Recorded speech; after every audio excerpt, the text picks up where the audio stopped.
আসসালামু আলাইকুম। শুরুতেই বাংলাদেশের বিএনপি, জামাত, সাধারণ মানুষ, এমনকি আওয়ামী লীগও সবার কাছে মাপ চাই যে এই ইউনূস যখন তার ক্ষমতায় আসে তারপরে মনে করেছিলাম যে শেষ বয়সে অন্তত বাংলাদেশের জন্য কিছু একটা করে যাবে, যেহেতু তার বিরুদ্ধে শেখ হাসিনা ছিল, সে শেখ হাসিনার বিরুদ্ধে করেছে, নির্যাতিত। সে কারণে আমি মনে করেছিলাম যে অন্তত এই মানুষটা করবে। তো এবং যেটা সত্যি কথা যে ভারতের ব্যাপারে তার নেগেটিভ যতটুকু ছিল, পজিটিভ ছিল না। নেগেটিভের ব্যাপারে অনেক কোশ্চেন আছে। আগের সরকারের চাইতে বেশি পরিমাণে ইলিশ পাঠানো, সে আদানির সেই চুক্তি রাখা, তারপরে ভারতের কাছ থেকে তেল, পেঁয়াজ এই হাবিজাবি চাল টাল যা যা আছে, আলু যা যা আছে, এগুলো সব কিছু কন্টিনিউ করা, তাদের ট্রানজিট কন্টিনিউ রাখা, তাদেরকে বন্দর ব্যবহার করতে দেওয়া। তারপরে গ্রামীণ যেটা ফোন, যেটা সেইখানেও ইউনূস সেই ইন্ডিয়ান লোকজনে রেখে গিয়েছে, কোনো সমস্যা হয়নি। ও একদম নোট থেকে মাথা পর্যন্ত ওকে যারা যারা চেন, এরকম বেশ কয়েকজনের সাথে কথা হয়েছে, প্রচন্ড স্বার্থপর একটা মানুষ। ওর সাথে স্কুলে পড়াশোনা করতো, এরকম একজন বলেছে ভয়ঙ্কর স্বার্থপর একটা মানুষ। তো তারে আমি আমার মুখ দিয়ে বলেছিলাম যে 5 বছর হোক, 20 বছর হোক, আমার মনে হয় এই ভুলটা বাংলাদেশের বহু মানুষ করেছেন, আমিও করেছি, এটার জন্য আমি ক্ষমা চাই। যে 5 বছর থাকুক, 20 বছর, যতদিন মনে চাই ইউনূস থাকুক, এই কথা বলেছিলাম। এটার জন্য আপনাদের কাছে মাপ চাই। মানুষ হিসাবে ভুল করেছে, ভুলটার জন্য মাপ চাই। এই বদমাইশ যতদিন ক্ষমতায় ছিল, যত দিন যাচ্ছিল, ডিসেম্বর মাসে ওরে সহ গোষ্ঠী শুদ্ধ পুরো এই ক্যাবিনেটে আপনার ধোলাই দিয়েছিলাম না, আপনাদের মনে আছে না? এই ধোলাই দেওয়ার কারণ কি জানেন?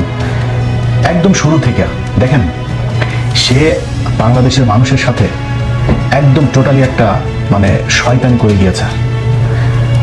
বিডিআর কমিশন গঠন করলো, কমিশন গঠন করে কমিশন রিপোর্ট দিয়েছে, সে কিছুই করে না। আলেমরা সব জেলে, একজন মানুষের সে ছাড়ায় নেই, বরং সে আলেমদেরকে রাখার জন্য আমেরিকার দূতাবাস দিয়ে সে চাপ দেওয়াইতো। আমেরিকান দূতাবাস বাংলাদেশের ব্যাপারে জানে না। আমেরিকান দূতাবাস এই যে জঙ্গি নাটক শেখ হাসিনা করেছে, তাদেরকে যেভাবে বোঝানো হয়েছে তারা সেভাবেই দেখেছে।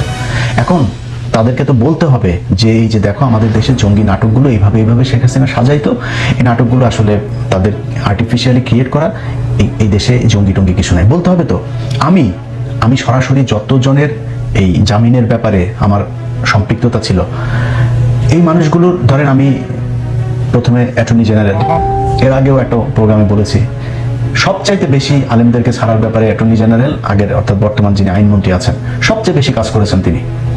এরপরে সমস্যা করতো ডিজিএফআই। তো ডিজিএফআইয়ের সাথেও পরে সেনাবাহিনীর একজনের মাধ্যমে হলো যে ডিজিএফআই আর তাদের এই জামিনগুলোতে বাধা দিবে না, দ্রুত কারা কর্তৃপক্ষের কাছে গেলেই সাথে সাথে করবে।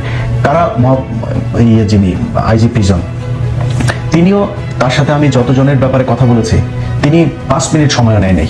ইলিয়াস ভাই আমি দেখছি, অনেক সময় টেক্সট চালাচালি হয়েছে, ইলিয়াস ওকে দেখছি, জাস্ট ফাইল পাঠাইতাম যে জামিন হয়েছে, 15 মিনিটের মধ্যে ছাড়িয়ে দিত। কিন্তু এদের ভেতরে 2-1 জনের সাথে কথা বলে ওনারা আমাকে একটা কথা বলতো যে ভাই দেখেন, আপনি তো এদের জামিনের ব্যাপারে অনেক করেন, কিন্তু সমস্যাটা হলো আমরা একজনকে জামিন দিলেই, একজন বিচারকের সাথে পর্যন্ত এটা নিয়ে কথা হচ্ছিল, ভাই আমরা জামিন দিলেই আমাদেরকে প্রেশার দেওয়া হয় আমেরিকান দূতাবাস থেকে, সেখান থেকে যেহেতু আপনারা এই জঙ্গিরে কেন ছিলেন। এখন আমেরিকান দূতাবাসের বুঝাবে কে? ইউনূসকে বুঝাইতে হবে। ইউনূসের তো সেই ক্ষমতা আছে, সে তার নিজের ব্যক্তিগত প্রয়োজনীয়তা সে 300-400 ইন্টারন্যাশনাল ফিগার, সাবেক প্রেসিডেন্টে দিয়ে, তারপরে আপনার Wall Street journal, new York Times, এগুলোতে নিউজ করাইতে পারে, বিজ্ঞপ্তি দেওয়াইতে পারে। ওনার এই ক্ষমতাটা নাই। উনি এই আমেরিকান এম্বাসিকে বলতে পারতো না ডাইকা যে দেখো 2-3টা ঘটনা দেখাই লইতে হইতো, এই যে গাজীপুরে 7টা ছেলেরা মারলো, এই যে জাহাজবাড়িতে, এরকম অনেক ঘটনা আছে, সবকটাই তো হাসিনা তৈরি করা। এটা তো বলতে পারতো যে ভাই এইখানে এই ঘটনাটা এই ছিল, শেখ হাসিনা এইভাবে এটা বানিয়েছে, কিছু করে নাই। ওদের মানে বহু ঠান্ডা হয়ে আছে। কেন আছে জানেন? ইউটিউব চ্যানেল, ফেসবুক, সব এই ইউনূস, তারপরে এই যে ফয়েজ তোয়েব, এগুলো মিলা ভুলে গেছে মনে করছেন? এগুলো ভুলে গিয়েছি। ফেসবুক পেজ একটা করছেন, 10টা দাঁড় করাইছি, এর মধ্যে 3টা মিলিয়নের উপরে আছে। হ্যাঁ, আরো অর্ধ মিলিয়ন এরকম আসতেছে, এগুলো সব দাঁড় করাইলাম আস্তে আস্তে। ইউটিউব চ্যানেল করছিলেন, ইউটিউব চ্যানেল তো দাঁড় করাইছি আল্লাহর রহমতে, আরেকটা 1 মিলিয়নের দাঁড় করাইছি। হ্যাঁ, সো এগুলো দাঁড় করাইছি এই তোদেরকে ধরার জন্য। তোরা এই দেশে যা করে গেছিস, এইটার এই দায় 100 বছর বাংলাদেশকে দিতে হবে। বাংলাদেশের মানুষ 2000 মানুষ জীবন দিয়া এই দেশটা ঠিক করতে চেয়েছিল, বৈষম্য দূর করতে চেয়েছিল, তোদের কারণে সেটা হয় নাই। যত দিন গিয়েছে প্রতিটা ঘটনার সাথে যতই জড়াচ্ছিলাম দেখছিলাম যে আমার সব জায়গাতে তারা সেই আওয়ামী লীগের এগুলোকেই টেনা টেনা পেঁচা, এরা বলে মব সৃষ্টি করে। কোনো জায়গায় হয়েছে এরকম তাদেরকে মানে প্রেশার না দিলে কোনো ঘটনা হয়েছে? সুপ্রিম কোর্টের বিচারপতি বলেন, তারপরে জজ বলেন, তারপরে আরো যেই সব জায়গাতে পুলিশের ঊর্ধ্বতন কর্মকর্তা থেকে শুরু করে সচিবালয়, প্রতিটা জায়গায় ওনাদের গিয়ে আন্দোলন করতে হয়, এরপর ওনারা সরায়, আবার ওনারা মব দোষ দেয়। মানুষ, আপনি যেটা মানুষ যেটা চায় সেটা করলে তো আপনাদেরকে মানুষ দাবি করার দরকার ছিল না, আপনারা করেন নাই, সেই জন্য মানুষের দাবি করতে হয়। এইভাবে চলেছে এবং যত দিন যাচ্ছিল দেখছিলাম যে না, এ তো কোনো কিছুই করে না। সে 1.5 বছরে তার নামে ট্রাভেল এজেন্সি পর্যন্ত নিয়েছে, তার পরিবারের লোকেদের নামে, বিশ্ববিদ্যালয় থেকে শুরু করে সব কিছু তিনি নিয়েছেন। খালি জুলাই সনদটা তিনি বাস্তবায়ন করতে পারেন। এখন সব দোষ বিএনপি। আর একটা বিএনপি একটা রাজনৈতিক দল, বিএনপি জুলাই সনদ করে তারপরে বলবে যে 10 বছরের বেশি প্রধানমন্ত্রী থাকতে পারবে, এটা বিএনপি করবে? নিজের গলায় কেউ কুড়াল মারে? এটা হয় কখনো? তারা করে না। তুই করিস না কেন? তোরে সেই ম্যান্ডেট দেওয়া হয়েছিল, তো তুই চাইলে পরের দিন গণভোট করতে পারতি, গণভোট করে তুই চুপ করে সরাইতে পারতি, তোরা চুপ করে সরাস নাই। এখন বিএনপি সরাবে কেন? তোরা তো এটা কন্টিনিউ করে গেছিস 1.5 বছর। তোদের চাইতে বরং আমরা তো বিএনপি নিয়ে অনেক সমালোচনা করি না, তোদের চাইতে বিএনপি অনেক বেশি করেছে। তোরা আওয়ামী লীগের কার্যক্রম নিষিদ্ধ করে গেছিস, সেইটাও চাপে পড়ে। ছাত্রলীগকে নিষিদ্ধ করতে হবে, সেইটাও চাপে পড়ে। মাহমুদুর রহমান ভাই গেল, গিয়ে চাপ দিল, চাপ দেওয়ার পরে তারপরে তুই আলটিমেটাম দেওয়ার পরে তোরা কেন তোরা আগে করতে পারিস নাই? করে নাই। বিএনপি আইসা আওয়ামী লীগের কার্যক্রম নিষিদ্ধ এটা আইনে পরিণত করলো, তোরা করতে পারিস নাই? করিস নাই কেন? জুলাই সনদ তোরা করে যাস নাই, 1.5 বছর লাগে জুলাই সনদ বাস্তবায়ন করতে, তোরা করিস নাই। তোদেরকে না করছে কেউ? তোরা সংবিধানও করতে পারতি, তোরা সবই করতে পারতি, কিচ্ছু না। ওরা আইসা লুটপাট করে 3-4টা ছিল, কারণে কিছু বলে। আরে ভাই, এত অভিযোগ, আমরা এত বলাবলি করি, এত জায়গা থেকে এত তথ্য প্রমাণ যায়, তারা সরায় না। একটা উপদেষ্টারে পর্যন্ত তারা সরাইল না। এত অভিযোগ এক একজনের বিরুদ্ধে, অভিযোগ প্রমাণিত হয়, মাপও চায়। উপদেষ্টা নিজে মাপ চেয়েছে, হয়েছে না এরকম? নিজে মাপ চেয়েছে, আমার এটা ভুল হয়েছে, আমি এটা করা ঠিক হয়নি, তারপরে তার বিরুদ্ধে কোনো অ্যাকশন নাই। একদম ইউনুস বেছে বেছে বেছে বেছে তারপরে তার এনজিওগ্রাম সরকারের মধ্যে নিজের লোকজনকে নিয়েছে, তোমরা বাবা সবাই মিলেমিশে খাও, আমিও লুটপাট করে খাও, তোমরা আমার কিছু বলো না, আমি তোমাদের কিছু বলবো না। এইভাবে দেশটা চলেছে। আজকে এই ইউনুসের পররাষ্ট্র উপদেষ্টা তৌহিদ গতকালকে একটা কথা বলেছে, সে আমেরিকার সাথে চুক্তি হয়েছে, সে নাকি জানেই না। বিষয়টা এরকম হয়ে গেল, তৌহিদের বউ রাতে গ্রামে গিয়েছে, গ্রামে তো বাইরে বাথরুম থাকে না, রাতের বেলায় হাগু চেপেছে না মুতু চেপেছে, হাগু মতো করতে বাইরে গিয়েছিল, বন্যাটা লোডাটা নিয়ে, আমাদের গ্রামের ভাষায় লোডা বলে, তো লোডা নিয়ে গিয়েছিল, যাওয়ার পরে কেউ একজন প্রোডাকশন দিয়ে দিয়েছে বাথরুমের মধ্যে ধরে। এরপর এসে দেখা যায় তৌহিদের বউয়ের পেটে বাচ্চা, তৌহিদ জানে না। বিষয়টা এরকম। তুই পররাষ্ট্র মন্ত্রী, তো পররাষ্ট্র মন্ত্রী উপদেষ্টা হইয়া তুই জানিস না এক দেশের সাথে হয়েছে। আরেকটা আছে জাউরা, আসিফ নজরুল, ও কদিন আগে একটা বলেছে না, সে কিছু জানে, সে বিচারকদের ব্যাপারে কিছু জানে, সে একজনের জামিনের ব্যাপারেও কিছুই জানে, তাকে নাকি তারা এখন কিছুই জানে না, তারা খালি নিজেদের নিচে দিয়ে খালি জিনিসপত্র ঢুকানোটা বুঝছে, এই ছাড়া কিছু জানে না। 4-5টা ছিল, এই যে রেজওয়ানা, এই আসিফ নজরুল, তৌহিদ, আর কয়েকটা মিলা ইউনুস মিনুস, এদের কয়েকটা বান্ধবী টান্ধবী মিলা দেশটারে লুটপাট করে দিয়ে গিয়েছে। এই জন্য মানুষ জীবন দিয়েছিল। এই যে সুযোগ এই বাংলাদেশের ইতিহাসে আজ পর্যন্ত, এক শেখ মুজিব ছিল, শেখ মুজিবকে মানুষ এই সুযোগটা দিয়েছিল, ওই জাউরামি করে দিয়ে ধ্বংস করে দিয়ে গেছে, আর সেকেন্ডটা তোরা পাইছে। এর মাঝখানে আর এত সুযোগ, এত ক্ষমতা কোনো সরকারের হাতে আসে নাই, কোনো রাজনৈতিক দল কথাই বলতে পারে নাই। তার কারণে তোদের চাইতে 111 সরকার বহুত ভালো ছিল, কিচ্ছু করে দেওয়া যায় না। আজকে সে বলে সে চুক্তির ব্যাপারে কিছুই জানে না।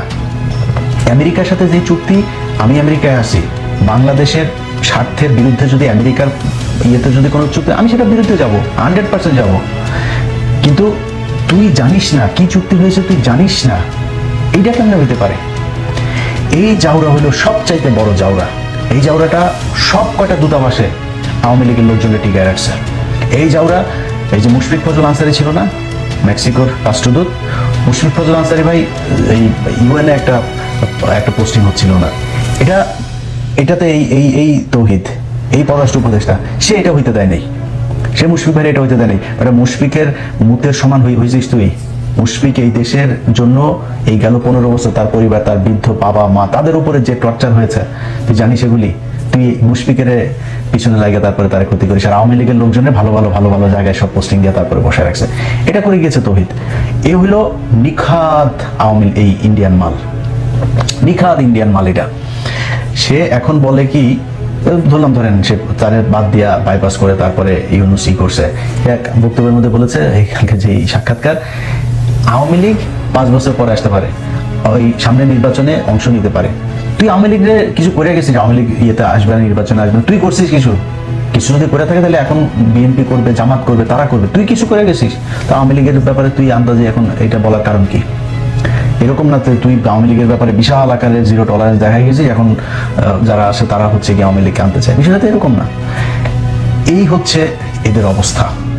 তো এই কয়টা, এই যে কয়টা আছে এই ইউনূসের সরকারে যেগুলো ছিল, আজকে হামের টিকায় মানুষ মারা যায়, এরা বলে কিছুই জানে না। ইউনূস এই মাদারি চীনের প্রধান এই প্রেসিডেন্টকে আপনার চিঠি লিখেছে কেন? কয়লা খনিতে চীনে মানুষ মারা গিয়েছে। তোর বাপের কিরে? চীনের কয়লা খনিতে মানুষ মারা গেছে, বাংলাদেশে হামেজে এই পর্যন্ত 1000 মানুষ বাচ্চা মারা গেছে। গায়ে লাগে না তোর? তুই তো সারা জীবন তোর বউ বাচ্চা পোলাপান সব নিয়ে থাকিস হলো দেশের বাইরে বাইরে। তো সারা দুনিয়ায় তো তুই যেই মানে বিলাসবহুল জীবনযাপন, বাংলাদেশের মানুষের টাকা পয়সা মাইরা, ও যেই আমি চুয়াডাঙ্গার প্রত্যন্ত গ্রামে বড় হয়েছে, আমি নিজে দেখেছি আমার ছোটবেলায় মহিলারা সম্ভবত, আমার যতটুকু মনে আছে, রোববার সম্ভবত আমাদের গ্রামে আমরা ক্যারাম বোর্ড খেলতাম, এক বাড়ি শাহ আলম মোল্লা, ওনার বাড়িতেই এই টাকাগুলো তুলতো। মানে ওনার বাড়িতেই প্রতি রোববারে সব গ্রামের মহিলারা ওখানে আসতো, এই গ্রামীণ ব্যাংকের লোক যাইতে, একজন ম্যানেজার, সে যাই টাকা সব নিয়ে আসতো। কোনো পুরুষকে উনি দিত না, লোন দিত না, মহিলাদের আসতে হবে। পুরুষ ওই লোন শোধ করে কিন্তু পুরুষকে লোন দিবে না, মহিলাদের, মানে মহিলাদেরকে ওনার বাইরে আনতে হবে, এটা হলো গিয়ে ওনার মূল টার্গেট ছিল। এরপরে এটার নাম নাকি মহিলাদের ক্ষমতায়ন, এটার নাম মহিলাদের ক্ষমতায়ন। তো ক্ষমতায়ন করবি, লোন নিয়ে যদি না নিতে পারে তোরে মাফ করবি না একটু? গরু ছাগল ঘরের টিন পর্যন্ত খুলে নিয়ে যেত। এই হইল গিয়ে ওনার। এগুলো ভাই থুতুর উপরে ছিটাইলে নিজের গায়ে লাগে। বিশ্বাস করেন, মনে করেছিলাম যে শালায় বোধহয় মানুষ হয়েছে, সেই বয়সে আইসা বোধহয় তারপরে একটু হবে, ঠিক হবে। ঠিক হয় নাই। ওর এই দেশের প্রতি জীবনে কোনোদিন কোনো কিছু করেন। আপনি শেখ হাসিনার আমল বাদ দেন, ইউনূস তো বিশাল প্রভাবশালী, আন্তর্জাতিকভাবে সে বিশাল, তার পরিচিতি ব্যাপক। সে চাইলে বাংলাদেশের জন্য কিছু করতে পারতো না? এই বাংলাদেশে আজ পর্যন্ত সে কোনো দেশ থেকে কোনো একটা অনুদান, কোনো বড় একটা ব্রিজ, কোনো কিচ্ছু করেছে এখন পর্যন্ত? জীবনও করে নাই। এদের সবার বিচার হওয়া দরকার। এই যে হামের টিকার গাফলতির কারণে যেই মানুষ, বাচ্চাগুলো মারা গেল, একটা সন্তান পৃথিবীতে যেন কোনো বাবা মাকে যেন তার সন্তানের লাশ যেন ঘাড়ে না দেয়। মানে আল্লাহ আমাকে তো সন্তান দিয়েছে, যে সন্তানের জন্য কতটুকু খারাপ লাগে পৃথিবীর, আমি নিজেও ভীষণ খারাপ একজন মানে স্বামী হইতে পারি, ভীষণ খারাপ একজন মানুষ হইতে পারি, ভীষণ খারাপ সন্তান হইতে পারি, কিন্তু পৃথিবীর কোনো বাবা খারাপ বাবা হইতে পারে না। পৃথিবীর প্রতিটা সন্তানের জন্য তার বাবা মা মানে শ্রেষ্ঠ বাবা মানুষ, তাদের জন্য সর্বোচ্চ, তাদের যতটুকু ক্ষমতা আছে তার সর্বোচ্চ চেষ্টা করে করার। সেই মানুষগুলো কোলে যখন এই ছোট ছোট বাচ্চাগুলো এই কান্নাগুলি দেখিস না তুই, বিএনপিকে বলবো ভাই দেখেন, এটার বিচার করেন, এটার তদন্ত করেন, কার গাফলতির কারণে এতগুলো মানুষ প্রতিদিন, আমি একটা অবাক হয়ে দেখছি, প্রতিটা দিন 5 জন 7 জন 10 জন 15 জন মারা যাচ্ছে, কিন্তু কোনো আলাপ নাই। কিসের বলে ওই কি বলে রাগ করলা, এটা নিয়ে নাচানাচি করে। আরে বেটা, এটা বিশাল ব্যাপার, মানে প্রায় 1000 মানুষ বাচ্চা মারা গেল, কোনো আলাপ নাই। এটার জন্য এরা দায়ী, এই ইউনূসের সরকার দায়ী, এদের বিচার হওয়া উচিত। তোদের জন্য এখন হাসিনা বলার সুযোগ পায় যে সে বাংলাদেশে এসে বিচারের মুখোমুখি হবে। তোরা এটারে এত ইজি করে দিয়ে গেছিস পরিস্থিতিটারে। বাংলাদেশের মানুষ হাসিনারে কেমনে খেদাইছে এটা বাংলাদেশের মানুষ জানে। সামনে ওরকম পরিস্থিতি হইলে হাসিনারে কই দেশে যাইতে, হাসিনারে না, আওয়ামী লীগের সিনিয়র নেতাগুলিরই যাইতে বল দেখি। বাংলাদেশের মানুষ জানে সেটারে কেমনে ট্রিটমেন্ট দেওয়া লাগবে। তো সেটার জন্য বাংলাদেশের মানুষ প্রস্তুত আছে। তোদের মতো চোর বাটপার স্যাচ্চোর এগুলোর চিন্তা করা লাগবে না যে সামনের বার আওয়ামী লীগ ক্ষমতায় আসবে নাকি আওয়ামী লীগ নির্বাচনে অংশ নিবে না কি করবে। তোদের মতো চোর বাটপারের দরকার নাই। বাংলাদেশের মানুষের সবার কাছে অনুরোধ থাকলো, ইউনূসের এই সরকারের মধ্যে যেগুলো ছিল এই চোর বাটপার, এগুলোরে রাস্তাঘাটে বিভিন্ন সভা সমাবেশ বিভিন্ন জায়গায় কোনো জায়গায় যদি দেখেন না, তাহলে এদের সবাই আদর আপ্যায়ন করবেন। আপনারা হাতে পায়ে যা থাকে এগুলো আদর আপ্যায়ন করবেন। এরা মির্জাফর, এই দেশের শত্রু। এরা বাংলাদেশকে 100 বছর সামনে নিয়ে যাওয়া যেত, ওরা 100 বছর পেছনে দিয়ে গেছে। এইটার শাস্তি মৃত্যুর পরে পাইতে হবে, মৃত্যুর আগেও পৃথিবীতে ওদেরকে পাইতে হবে। আপনাদের কাছে অনুরোধ থাকবে, ওদের এই প্রাপ্য ওদেরকে বুঝাই দেবেন। আল্লাহ হাফেজ।